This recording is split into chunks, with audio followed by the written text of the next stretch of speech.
so hinky. No Time to Explain from indie developer Tiny Build is a 2D side-scroller with a penchant for the hilarious and the difficulty of games of yesteryear.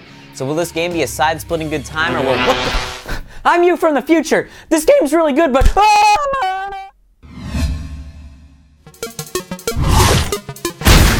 I am you from the future. There's no time to explain. Follow me to... Oh, Christ!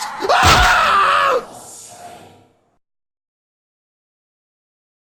I'm so much pain! Oh, God! In No Time to Explain, you play as this dude, who is repeatedly visited by future versions of himself in order to warn him about the horrific events coming his way.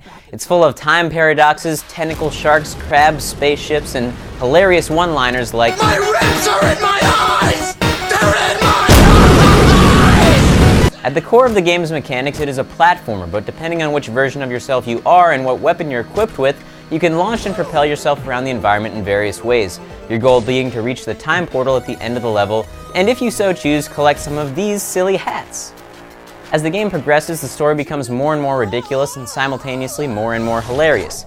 The humor in the cutscenes is very rewarding for completing the levels, and while some of them are easy, others are extremely challenging, and if your goal is to collect all of the hats, then doing so in some cases seems downright impossible.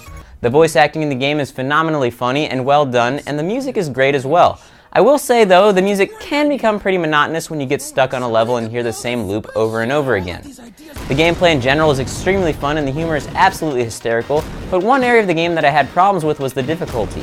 While the difficulty of the actual level seemed pretty appropriate, the boss fights were all incredibly easy. In fact, in most cases, especially at first, there wasn't much of a punishment at all for dying during a boss fight. You'd simply continue from where you left off before as if you hadn't gotten hit. That being said, if you had to start over every time you died, it would probably be too difficult, but part of me wishes that they'd been able to find some sort of middle ground.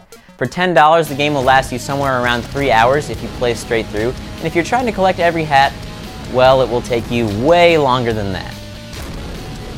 No Time to Explain is a game that will amuse you for the time that you have with it and even offer a decent challenge for gamers that are used to the difficulty of old-style platformers. While the game can become a bit monotonous at times and it's a little bit short, the humor is more than enough to make up for these annoyances and make this game worth it. If you don't buy it for yourself, play it at a friend's place. I give No Time to Explain 8.5 future U's out of 10. For more reviews and... I'm you from the future! There's no time to...